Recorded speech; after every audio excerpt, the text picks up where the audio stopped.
Well, what's going on, YouTubers? It's the Natural Born Thriller, and welcome everyone to NFL Super Bowl 53 review, the show from February 3rd, 2019. They were at the Mercedes-Benz Stadium in Atlanta, Georgia. The attendance was 70,800. No, maybe scratch that. 70,081 NFL fans in attendance. And the Super Bowl featured the New England Patriots versus the Los Angeles Rams. Let's get to this game. The first quarter, the Patriots was 0. The Rams 0. The second quarter, the Patriots with 3 points. The Rams with 0 points. The third quarter, the Patriots with 0 points. The Rams with 3 points. And finally, the fourth quarter, the Patriots with 10 points and the Rams with 0 points. The total points for the Patriots, 13 points, and the total points for Rams is 3. So your winner of the NFL, excuse me, the winner of the NFL Super Bowl 53, the New England Patriots. And folks, coming into this the Super Bowl game, when I first found out that the Patriots was going to the Super Bowl, and when I also found out that who's going to face the Patriots, as soon as I saw the Rams going up against the Patriots, I'm like, yep, the Patriots are going to win this one. And on top of that, the game itself was boring as fuck, from beginning to end. I didn't care about this game at all. I didn't care about the teams because I'm not a fan of either teams. I think the Patriots, they could go fuck off, especially Tom Brady. Fuck Tom Brady. Not a fan of him. Don't get the appeal, don't get the hype, don't get the popularity of Tom Brady. So fuck him. To me, I just look at him as, he's just a total douchebag. So yeah, fuck the Patriots. And as far as the Rams, based on how I see them play, the defense were decent, but the offense they had was complete garbage.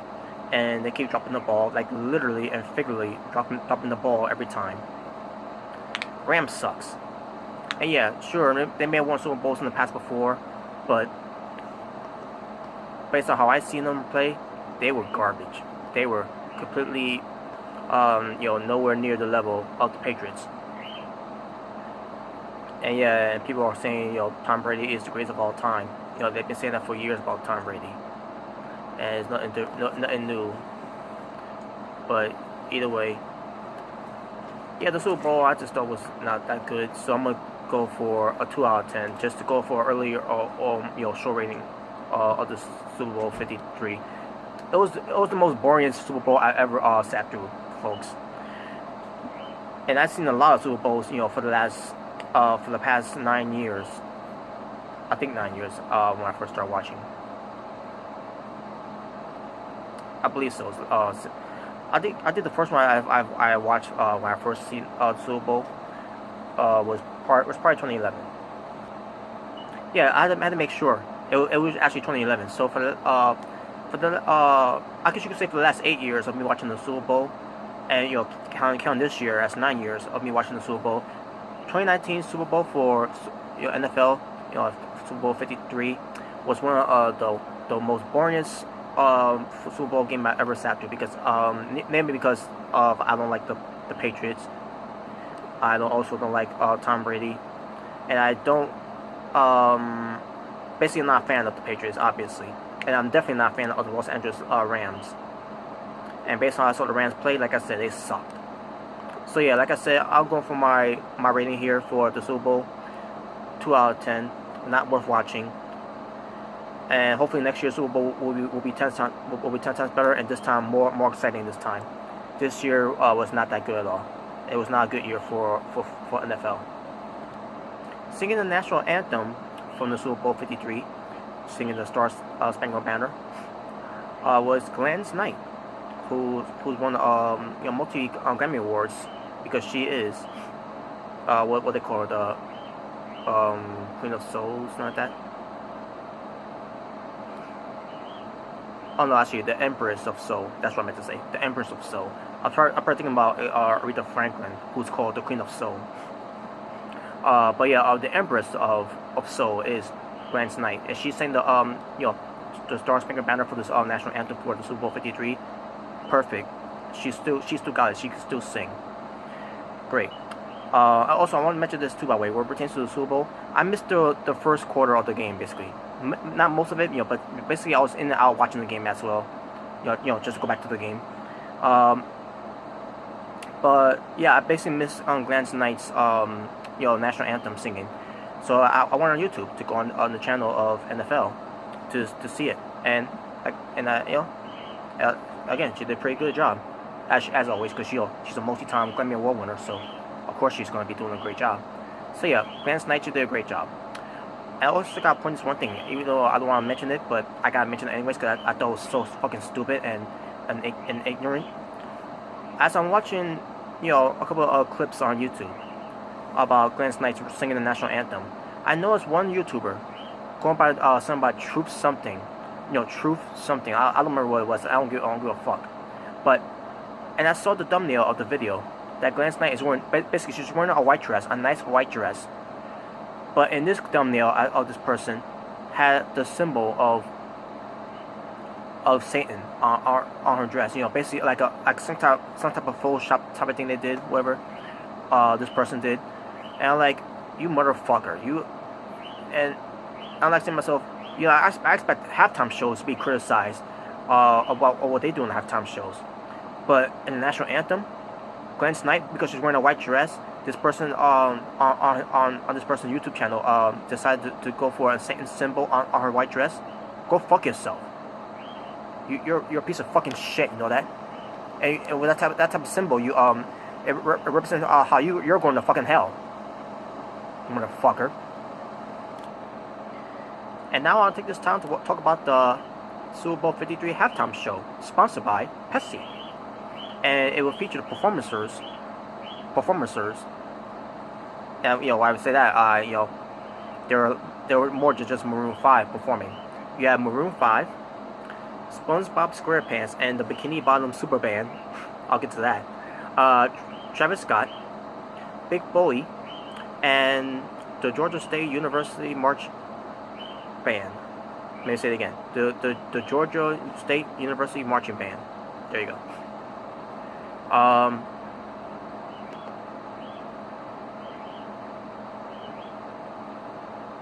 So Maroon 5 sang "Harder to Breathe," to kick off the halftime show. Maroon 5 also sang "This Love," and then we get to "Sicko Mode," which it was an introduction played by first. We get to "Sicko Mode" first, which a song by Travis Scott.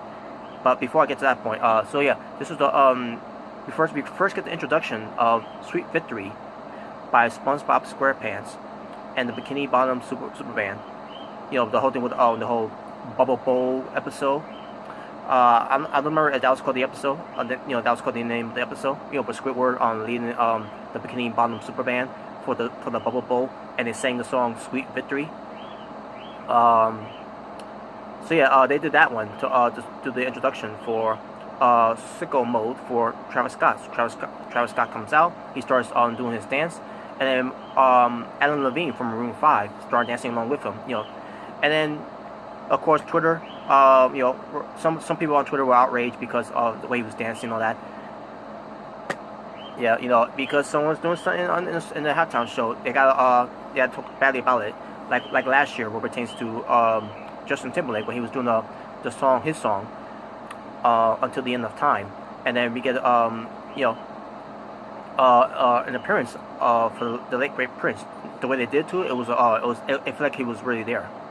But yeah, people were upset about that too when Justin Timberlake was doing a tribute, an homage, paying tribute to the late great Prince, singing "I Will Die for You" from the movie Purple Rain. And that's not just last year's Super Bowl. For every Super Bowl that pertains to halftime shows, people always gotta talk about, this person did this person did that. That's bad. That's Illuminati performance and all that. And people, those type of people just need to go fuck off. Either watch the halftime show, or don't. That way, you want to talk about this bullshit. So, anyways, yeah, it was some outrage for that one, folks. Yeah, believe it or not.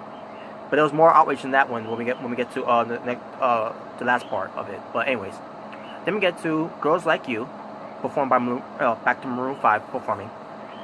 I wonder why Kathy B didn't couldn't be there too to perform, because she's featuring that song too. Then we get Maroon 5 again performing She Will Be Loved. Basically, the way they do this halftime show is a melody type of performance. But yeah, Maroon 5 sings She Will Be Loved, and you see one love that's written at this above of the stadium. And by the way, Maroon 5 has that posted on their Instagram. You can check it out. I loved it. And on top of that, I loved it how it was done right there too. When he did the one love thing, I thought to myself, wait a minute, is he gonna pay homage to the late great Bob Marley? The whole one love, one heart. I thought that's what it'd be about. But no, he didn't. But at the same time, I'm kind of glad he did. 'Cause that way, people won't complain about that too. Like what the whole thing was last year with Justin Timberlake and Prince. Just saying. But I would have loved it though. But anyways, then we get an appearance by Big Bully, singing, performing Kryptonite, I'm On It, and The Way You Move. And I'm surprised that Andre 3000 didn't show up there. Basically Outkast singing, The Way You Move. Big Bully, and Andre 3000. So Andre 3000 couldn't be there, unfortunately. And then we get back to Maroon 5 performing, singing Sugar. Sugar, yes please. So anyways, and then finally the last performance, Moves Like Jagger, to end the halftime show. So at this point, Emily Levine from Maroon 5 removed his shirt, and people on social media were complaining about it. He showed off his nipples and all that. Like, who the fuck thinks to talk like that? Folks, I'm not kidding. Look it up. There are people literally talking about Ellen Levine because he took off his shirt, people could see his nipple. Like, who cares? Wait, are you complaining about his tattoos too that he's got on his body too? These people will complain about anything about this on the halftime show. Anything, or say this person did this person did that, this person performed this type of way, and blah blah blah. Like, who cares? Either watch the Super Bowl halftime show or don't. You at this point you could have been if you're a wrestling fans, you could have been watching the halftime heat show on WWE Network. So anyways, but yeah, Ellen Levine, Maroon 5, and the rest of them, they all did a spectacular job. The halftime show. At least I thought they did a good job. I don't know how everyone else felt about it, but I thought the halftime show performed very good. So there you go. That's my halftime. That's how I feel about the halftime show. I thought they did a great job. So yeah, there you go. And now let's get to the commercials for the Super Bowl. But I gotta warn you, folks. Well, I won't say warn. I'll give you a heads up here. This year's Super Bowl's commercials, I thought last year was better. This year's was not that good. Especially we got a few of them that were repeats.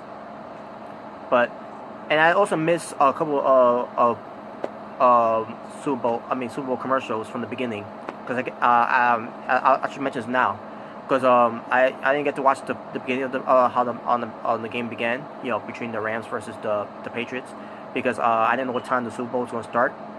I thought it was going to start around 7, but as soon as I got into around 7, I'm like, wow, the game started already. Like, wait a minute, okay, it been started. Like, wow, so what? It started like 6:30 or something like that, maybe. I don't know. But basically, I missed the beginning of it. So which means I missed the beginning of the commercials. Some good commercials, which I'm assuming there was some of them was probably trailers, movie trailers. I wish they would have done a repeat of it instead of a couple of commercials that I didn't like seeing, and the ones I didn't like seeing is not mentioned here. But for those that I did wrote down that I mentioned, here we go. There was a Pepsi commercial. A waiter asking a customer, which was a female, And then he asks her, "Is is Pessy okay?" And also Steve Carell shows up. He said, "Is okay? Is Pessy okay?" And also we get to little John, who's at the counter. He said, "Okay." And then Kathy B shows up. And she says, "Okay," and she gets a Pepsi for the customer. So yeah, I thought it was an entertaining commercial there. Sponsored by Pepsi. Bud Light commercial. They show something about Games of Thrones. Basically, a new season. I think it's gonna be the final season because I think it's the last chapter or something like that. I don't remember, but there you go. They promote what's going to happen after the Super Bowl was over. Something about a new reality TV show that's going to feature talents, which they call it the world's best. They show a Captain Marvel commercial. I thought it was decent, so I might see that in the future. Other than that, I thought it was alright. I don't remember what type of Google commercial they did, cause I get to write that part down, but I wrote that down just to fill time, and also I must have liked it, I guess, maybe. The Mercedes-Benz car commercial featured Ludacris and Wile E. Coyote with the Roadrunner. Don't remember how it began, but I thought it was entertaining. Of how I remember. A T-Mobile commercial. There was a lot of them. Basically, were texting and they were playing some songs. One of them that caught my ears, I meant to say, was "She Drives Me Crazy," which is a group named by Fine Young Cannibals. I just had how you pronounce their name, the names. Cannibals. I think that's how you pronounce it. But but fine young cannibals. I think it's again. Sorry about that. It's not something like a broken record. But yeah, I love that song though. She drives me crazy. One of those old school '80s songs. She drives me crazy. All right. Planners. The Planners peanut commercial. It featured Charlie Sheen and Alex Rodriguez. And basically, this peanut, driving to Alex Rodriguez, home because he's watching the Super Bowl, and also we see Charlie Sheen, and he said something like, "And they call me something." I couldn't pick up what he said, but it must have been something funny about his lifestyle, basically, maybe. I don't know, but anyways. But Alex Rodriguez was dipping into some mixed chips and like that, and also the peanut, Mr. Peanut brings in the Planners peanut for A-Rod to eat instead, and he thanks the peanut, Mr. Peanut, whatever. I think that's how that's his, that's the character's name, Mr. Peanut, maybe. I don't know, but yeah, I know what I'm talking about. With the top hat, the glasses, just the one circle glasses, the cane, the gloves, Yeah, should know what I mean. Then we get to the CBS commercial. Something about something that comes to an end, something like that. I don't remember, but it plugged the Twilight Zone. And then we get to the NFL 100 season, 100-year season, where they had a couple of these NFL players, NFL players that are still living. Basically, the ones that retire. That's what I meant to say. They are still there, and a few that are still there. That play NFL, like Tom Brady. And again, a few others, and they were all in a party. They had a cake. They had a golden football on top of the cake, and all of a sudden it falls down because this one football player, I don't know who he is, trying to grab a cake, and then the football falls down, and also they play football, and they all I thought it was funny though. Alicia Keys sings about hosting the Grammys, and she's talking to someone, talking to someone, about preparing for the Grammys, and she was talking to a lot of Grammy awards. And also they show the Grammy commercials too, where it pertains to who's going to be there, and Alicia Keys, which she deserves it to host this year's Grammys. Good. We get to a Mass Mutant commercial that feature human beings, of their disabilities and all that. So then we get to a Bubbly commercial that features Michael Bubbler. I think size Bubbler. I think. Now I don't know who he is, but he must be a big deal for being in this commercial because he kept mispronouncing the bubbly soda or energy drink, whatever it was. But yeah, Michael Bubbler. I think that's how I say his name. His last name. Then we get to an Ultra commercial, which is an Ultra beer commercial, and it features robots, and of course you have humans too there. And one robot saw that a couple of humans drinking beer in a bar, and that's something that robots can't do. Basically, they're showing robots everything they can do but drink beer. Then we get to Verizon about firefighters. So I don't remember what was that about, but I guess it's to show how emotional our firefighters can be, maybe. Then we get to the Colgate, which featured Luke Wilson. And basically, the awkward thing about Luke Wilson being in this commercial about Colgate was that he kept going basically right to your face, and then he's talking and he's showing how bright his teeth is and his breath smells good. It was awkward. He was doing it to everybody, in the office, wherever, because he was in a suit. Then we get to a Burger King commercial. I don't like Burger King. I hate Burger King, but because Burger King is a big deal to everyone.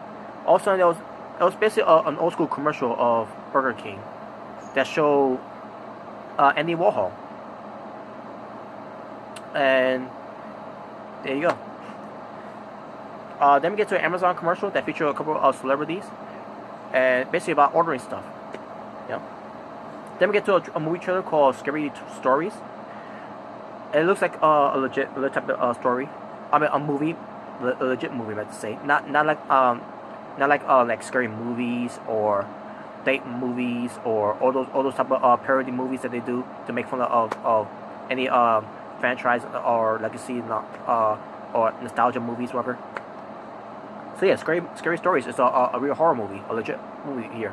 I thought it was gonna be one of those scary when I heard the title, when I heard the title of it, Scary Stories, I thought it was gonna be like one of those parody movies, but it wasn't. It actually it's gonna be a horror movie.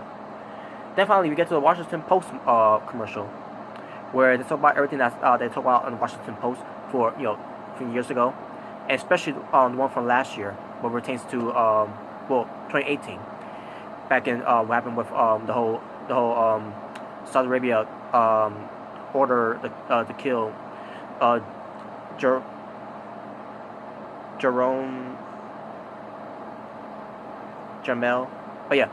Khashoggi. Jamel Khashoggi.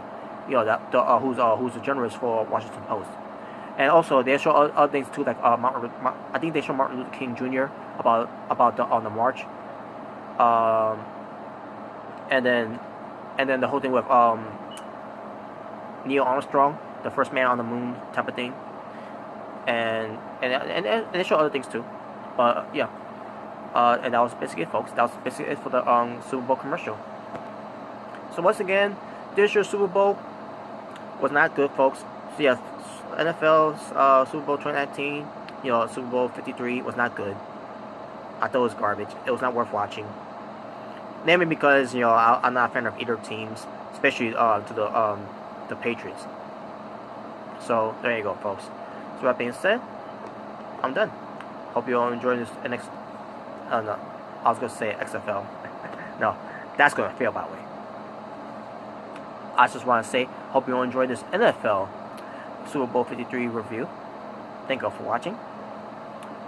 It's the natural born thriller. Saying peace on the streets. What a way to botch that ending. Take care, folks.